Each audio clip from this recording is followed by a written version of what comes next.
اعوذ باللہ من الشیطان الرجیم بسم اللہ الرحمن الرحیم انا ارسلناک بالحق بشیرا ونذیرا ولا تسأل عن اصحاب الجحیم صدق اللہ العظیم۔ قرآن کریم پوری انسانیت کو دنیا میں موجود تمام انسانوں کو دو حصوں میں تقسیم کرتا ہے۔ ایک وہ لوگ جو اللہ پر، اس کے رسول پر، اس کی کتاب پر، آخرت پر، فرشتوں پر، اچھی بری تقدیر پر، جنت جہنم پر ایمان لانے والے ہیں، آخرت میں جو فیصلہ ہوگا اس کے نتیجے میں اچھے یا برے انجام کو حق مانتے ہیں۔ دوسری جماعت وہ ہے جو ان چیزوں میں سے کسی ایک یا چند چیزوں کا یا تمام چیزوں کا انکار کر دیتی ہے۔ قرآن کریم 28ویں پارے میں سورۃ التغابن کے اندر فرماتا ہے هو الذی خلقکم فمنکم کافر ومنکم مؤمن، کہ اللہ نے تمہیں پیدا کیا، اس کے بعد تم دو حصوں میں بٹ گئے۔ ایک وہ رہے جو ان تمام چیزوں پر ایمان لانے سے یا چند چیزوں پر ایمان لانے سے محروم ہو گئے، اور دوسرے وہ تھے جنہیں اللہ نے ایمان کی توفیق عطا فرمائی۔ لیکن یہ تقسیم جو دو حصوں پر ہوئی، یہ اسلام کے آنے کے بعد اللہ کے رسول صلی اللہ علیہ وسلم کی تعلیمات دنیا کے اندر پھیلنے کے بعد ہے۔ جب تک اللہ کے رسول نبی نہیں بنائے گئے، اس وقت کے حالات کو قرآن جب ذکر کرتا ہے تو تمام انسانیت کو تین حصوں پر تقسیم کرتا ہے، ایک یہود، ایک عیسائی اور تیسری جماعت ان دونوں کے علاوہ جنہیں قرآن لا یعلمون کہتا ہے، کہیں ان کو امیین یا امیون کہتا ہے، یعنی وہ لوگ جن کے پاس میں کوئی آسمانی علم نہیں ہے۔ ان تینوں جماعتوں میں یہود وہ جماعت ہے جن کے پاس سب سے پرانی آسمانی تعلیمات موجود ہیں۔ حضرت موسیٰ علیہ السلام کے زمانے سے آپ کہیں، حضرت اسحاق کے زمانے سے آپ کہیں، حضرت یعقوب کے زمانے سے آپ کہیں، تب سے ان لوگوں کے اندر انبیاء کا ایک سلسلہ ہے، اور ہر ایک نبی ان حضرات کو اللہ کی تعلیمات سے آگاہ کرتا رہا۔ کسی نبی کو اللہ کی طرف سے آسمانی کتاب بھی ملی، کسی کو کتاب نہیں ملی، لیکن اللہ کی طرف سے تعلیمات اس نے بھی پہنچائی۔ دوسری جماعت عیسائیوں کی ہے جو حضرت عیسیٰ علیہ السلام پر ایمان لاتے ہیں۔ ان کے پاس میں بھی آسمانی تعلیمات اللہ کی طرف سے عطا کی ہوئی انسانیت کی بھلائی کے لیے جو تعلیمات ہیں وہ موجود تھی۔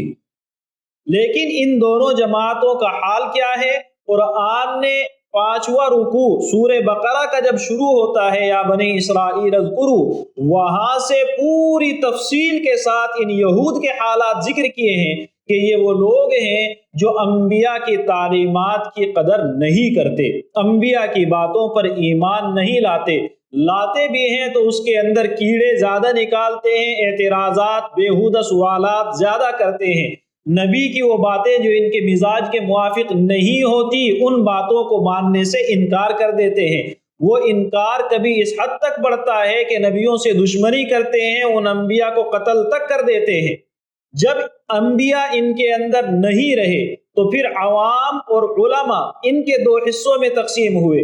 ان یہود کے علماء کچھ وہ رہے جو پیسے لے کر، رشوتیں لے کر لوگوں کی ہاں میں ہاں ملاتے رہے، عوام کے اندر جو مالدار لوگ تھے ان کو خوش کرتے رہے، ان کی مرضی کے مطابق اللہ کے احکام بناتے رہے اور بتاتے رہے، اور عوام وہ تھی جو پرانی قصے کہانیوں پر، ان کی میٹھی میٹھی باتوں پر یقین کرتی رہی۔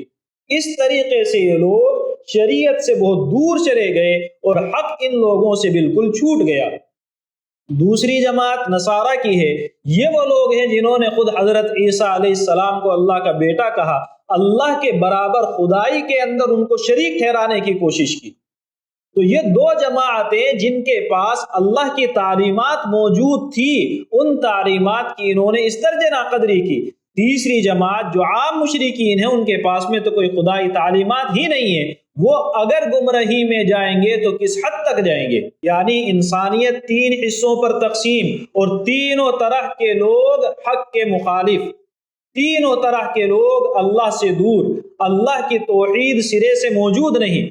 تو اب فوری طور پر ذہن میں سوال آتا ہے کہ اللہ نے جب یہود کے یہ حالات ذکر کیے، عیسائیوں کے یہ حالات ذکر کیے، مشرکین کے یہ حالات ذکر کیے، تو اب اس دنیا کا کیا ہوگا؟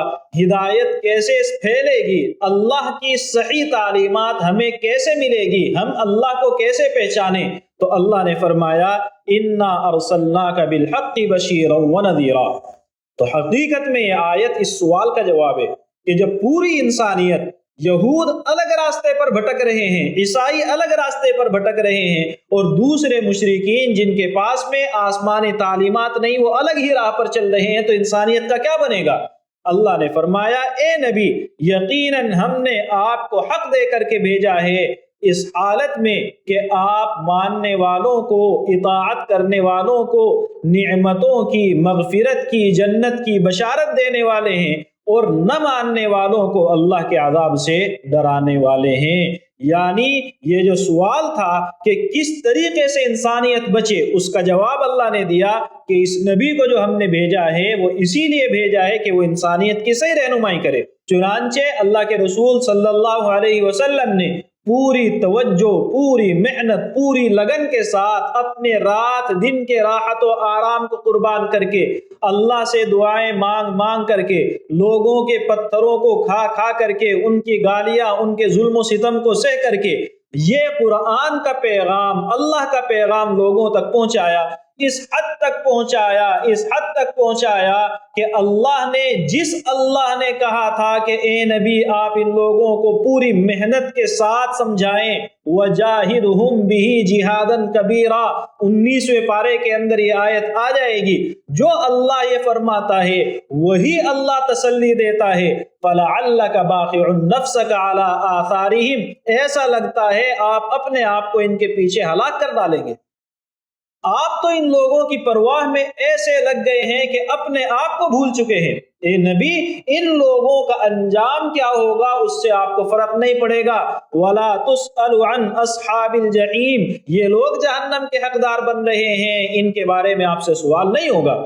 آپ کا کام صرف یہ ہے کہ اللہ کا پیغام پہنچا دیں۔ آپ لوگوں کو یہ تو بتائیں گے پاک دامنی کی زندگی گزاریں، اپنی نگاہوں کی حفاظت کریں، اپنی شرمگاہوں کی حفاظت کریں، اپنے ہاتھ پیروں کی حفاظت کریں۔ ان حفاظتوں کے نتیجے میں کیا ملے گا؟ جنت۔ تو ہم نے آپ کو بشارت دینے والا بنا کر کے بھیجا ہے۔ دوسری طرف اگر بد نگاہی کی، بد نظری کی، اپنی شرمگاہوں کی حفاظت نہ کی، آپ نے اپنی نگاہوں سے غلط جگہوں پر نظر ڈالے رکھی، جمائے رکھی، گناہ کی چیزوں کو دیکھتے رہے، تو کیا ملے گا؟ جہنم، جہنم کی آگ، جہنم کا عذاب، ونذیرا۔ تو آپ کا کام صرف یہ لوگوں کو بداعمالیوں کے انجام سے ڈرائیں اور اچھے اعمال پر لوگوں کو ابھارے اور اس کا بہترین انجام سمجھائیں۔ لیکن وہ مانتے ہیں یا نہیں یہ آپ کی ڈیوٹی نہیں ہے، ان لوگوں کو عمل پر لانا آپ کی ذمہ داری نہیں ہے، صرف حق کو پہنچا دینا آپ کی ذمہ داری ہے۔ غرض آپ کی سمجھ میں آیا کہ اللہ کے رسول جس زمانے میں مبعوث ہوئے ہیں اس زمانے کے حالات یہ ہیں کہ 3 جماعتیں، بڑی جماعتیں یا 3 اہم جماعتیں جن کو ٹوٹل آپ کہیں، تینوں کی تینوں حق سے دور ہیں۔ لیکن ایسے میں کوئی ایک ہوتا ہے جس سے آپ کو امید ہوتی ہے کہ یہ تو میرے ساتھ لگے گا، اور وہ کون تھا؟ وہ تھے اہل کتاب، وہ تھے یہودی اور وہ تھے عیسائی۔ کیونکہ یہودی انبیاء کی تعلیمات سے واقف ہیں، نبوت کیا چیز ہے، نبوت کی تعلیمات کیا ہوتی ہے، نبی کا کام کیا ہوتا ہے، نبی کی شان کیا ہوتی ہے، یہ لوگ جانتے ہیں۔ اللہ کے رسول کی شناخت، پہچان ان لوگوں کو ہے۔ تو سب سے زیادہ امید یہودیوں سے ہے، عیسائیوں سے ہے۔ لیکن یہ دونوں جماعتیں جب اللہ کے رسول مدینہ ہجرت کر کے تشریف لاتے ہیں آپ کی مخالف ہوتی ہیں، آپ کے ساتھ ضد کا، ہٹ دھرمی کا معاملہ کرتے ہیں، طرح طرح سے آپ کو ستانے کی، آپ کو نقصان پہنچانے کی کوشش کرتے ہیں۔ تو جس سے سب سے زیادہ خیر کی امید ہو وہی شخص آپ کی مخالفت کرنے لگے تو دل دکھتا ہے، تکلیف ہوتی ہے۔ اللہ تعالیٰ نے اپنے رسول کو سمجھایا کہ ان لوگوں کی طرف سے مخالفت اس لیے نہیں ہے کہ ان کو آپ کی نبوت کا علم نہیں ہے، ان لوگوں کی طرف سے مخالفت خواہشات نفسانی کی وجہ سے۔ ایک وہ آدمی ہے جو حق کو پہچانتا ہی نہیں ہے، ایک وہ آدمی ہے جو اندھیرے میں ہے، اس کو آپ نے لے جا کر روشنی دکھا دی، وہ آپ کو پہچان لے گا کہ یہ جانور نہیں ہے، انسان ہے، وہ آپ کو نقصان نہیں پہنچائے گا۔ ایک آدمی ہے جس کو حقیقت کا علم نہیں ہے، آپ نے اس کو حقیقت سمجھائی، اس کو تسلی ہو گئی، وہ حقیقت کو قبول کرے گا۔ دوسرا شخص وہ ہے جو روشنی چاروں طرف اس کے پھیلی ہوئی ہے، اس کو پتا ہے کہ راستہ یہ ادھر جاتا ہے، وہ راستہ ادھر جاتا ہے، دونوں کا علم ہے۔ اب آپ اس کو سمجھائیں گے تو وہ صرف آپ کی بات پر ہنسے گا، اور جو اس کو کرنا ہے کرے گا، وہی وہ آپ کی بات کو مانے گا نہیں۔ یعنی اندھیرے میں بھٹکنے والے کو روشنی دکھانے پر وہ صحیح راستہ قبول کر لیتا ہے، اور روشنی کے اندر بھٹکنے والے کو آپ راستہ دکھائیں گے وہ آپ کا دشمن بنے گا، وہ آپ کی بات کو قبول نہیں کرے گا، کیونکہ روشنی کے ہوتے ہوئے بھٹکنے کا مطلب یہ ہے کہ وہاں راستہ نظر نہ آنا وجہ نہیں ہے، بلکہ وجہ ہے نفسانی خواہشات، وجہ ہے کہ مجھے علم ہے، میرے پاس میں جو چیزیں معلومات ہیں وہی اصل معلومات ہیں، جو آدمی ان کے خلاف آ کے مجھے بتا رہا ہے وہ غلط بتا رہا ہے، میرے پاس میں جو چیز ہے وہ بہتر ہے، سامنے والا آ کر کے جو بتا رہا ہے وہ اس لیول کی نہیں ہے، یا میں نے اگر اپنی بات کو چھوڑ کر اس کی بات کو مان لیا تو میری سرداری خطرے میں ہے۔ اسی کو تو آپ کہیں گے تکبر، اسی کو آپ کہیں گے اتباع نفس، خواہشات نفس کی پیروی۔ تو اللہ فرماتا ہے کہ یہ یہودی اور عیسائی جو آپ کی مخالفت کر رہے ہیں وہ گمراہی اندھیرے والی گمراہی کی وجہ سے نہیں، بلکہ وہ لوگ جانتے بوجھتے ہوئے اپنی نفسانی خواہشات کی وجہ سے آپ کی مخالفت کرتے ہیں، اور جب وجہ جہالت ہے ہی نہیں بلکہ خواہشات نفس ہے تو وَلَن تَرْضَىٰ عَنْكَ الْيَهُودُ، اے نبی آپ سے ہرگز راضی نہیں ہوں گے یہ یہودی اور نہیں راضی ہوں گے یہ عیسائی، یہاں تک کہ آپ ان کے مذہب کی پیروی کر لیں، ان کی خواہشات کے پیچھے چل پڑے، لیکن آپ کو ایسا کرنا نہیں ہے۔ کیوں؟ ان لوگوں کے مذہب اب منسوخ ہیں، ان لوگوں کے مذہب اب حق مذہب نہیں ہیں، اب اللہ کی تعلیمات وہ ہیں جو قرآن کے اندر اللہ تعالیٰ نے آپ کو دی ہیں۔ قل ان ہدی اللہ هو الہدی، آپ کہہ دیجئے کہ یقیناً اللہ کی ہدایت ہی ہدایت ہے، یہ اللہ کی ہدایت ہے، اللہ کی طرف سے صحیح راستہ یہ دیا گیا ہے ہمیں، اور یہی حقیقت میں صحیح راستہ ہے، میں اس کو چھوڑ کر تمہاری بات کی پیروی کر لوں، ہو ہی نہیں سکتا۔ تو بات کا حاصل کیا؟ تمہارے پاس میں جو کچھ ہے اے یہودیوں، تمہارے پاس میں جو کچھ ہے اے عیسائیوں، یہ دونوں کی دونوں چیزیں تمہاری اپنی خواہشات سے جڑی ہوئی ہیں۔ تم نے تورات کو بدلا، تم نے انجیل کو بدلا، دونوں کے اندر وہ احکام شامل کیے جو تمہارے مالدار چاہتے تھے، جو تمہارے ظاہری دنیاوی مقتدی اور پیشوا چاہتے تھے۔ اب تم یہ چاہتے ہو کہ ہمارا نبی بھی وہی بات مان لے، نہیں ہو سکتا ہے۔ اور ساتھ ساتھ اللہ اپنے نبی کو فرماتا ہے وَلَئِنِ اتَّبَعْتَ أَهْوَاءَهُمْ بَعْدَ الَّذِي جَاءَكَ مِنَ الْعِلْمِ مَا لَكَ مِنَ اللَّهِ مِنْ وَلِيٍّ وَلَا نَصِيرٍ۔ اے نبی جب آپ کو یہ سمجھ میں آ گیا کہ یہ لوگ جو کچھ آپ سے چاہ رہے ہیں وہ حق اور باطل کی پیمانے پر ہے ہی نہیں، وہاں ان لوگوں کی صرف خواہشات اس کے اندر چھپی ہوئی ہیں، تو اگر آپ نے ان کی بات کو مان لیا، اگر آپ نے ان کی خواہشات نفس کی پیروی کی، اس علم کے بعد جو آپ کے پاس آ چکا ہے، قرآن کی تعلیمات، اللہ کی صحیح تعلیمات آپ کے پاس آ چکی ہیں، تو اللہ کے علاوہ کوئی آپ کا نہ دوست ہوگا اور نہ کوئی مددگار۔ حافظ ابن کثیر رحمۃ اللہ علیہ فرماتے ہیں کہ یہاں کہا تو جا رہا ہے اللہ کے رسول کو، لیکن حکم دیا جا رہا ہے امت کو۔ کہنے کے لیے اللہ نے کہا اے نبی اگر آپ نے ایسا کیا، حقیقت میں امت کو خطاب ہے کہ تمہارے پاس میں نے اپنا نبی، سب سے محبوب نبی بھیج کر، اپنی سب سے بہترین کتاب بھیج کر حق پہنچا دیا ہے۔ اب اس حق کو اگر قبول کرو گے اللہ کی مدد آئے گی۔ اب آپ وہ ساری حدیثیں دیکھیں، قرآن کریم کی ان تمام آیتوں پر غور کریں جن آیتوں میں اللہ کا وعدہ ہے کہ اس کی مدد مومنین کے ساتھ میں ہے۔ اللہ انجام کار مومنین کو فتح عطا فرمائے گا، غلبہ عطا فرمائے گا، قوت عطا فرمائے گا۔ جن آیتوں اور احادیث کے اندر یہ وعدہ ہے وہ وعدہ سچا ہے، لیکن اس کے ساتھ میں اس آیت کو بھی جوڑ لیں کہ اگر اے مسلمانوں، اے نبی پر ایمان کے دعوے داروں، اگر تم نے قرآن اور احادیث کو، اللہ کے رسول کی تعلیمات کو، دین برحق کو چھوڑ کر ان لوگوں کی پیروی کی، ان لوگوں کے راستے پر چلے، تو پھر اللہ سے تمہیں کوئی بچا نہیں سکے گا۔ دونوں چیزوں کو ملائیں، اتباع دین کرو گے، اللہ کے رسول کی پیروی کرو گے، اللہ مددگار ہے، اور اگر ان کو چھوڑ کر غیروں کی پیروی کرو گے تمہیں کوئی اللہ سے بچانے والا نہیں ہے۔ اب آپ جب یہ کہتے ہیں کہ مسلمانوں کی مدد کیوں نہیں ہوتی ہے، اللہ کی رحمت کیوں متوجہ نہیں ہے، اس وقت میں آپ اپنے حالات پر غور کریں۔ آپ کا چہرہ یہودیوں کے، عیسائیوں کے چہرے کی تصویر پیش کرتا ہے، آپ کے اندر بد اخلاقیاں کسی بھی گری ہوئی قوم کی حالت پیش کرتی ہے، آپ کے اعمال کسی بھی بڑے سے بڑے فاسق اور فاجر کے اعمال کی ترجمانی کرتے ہیں۔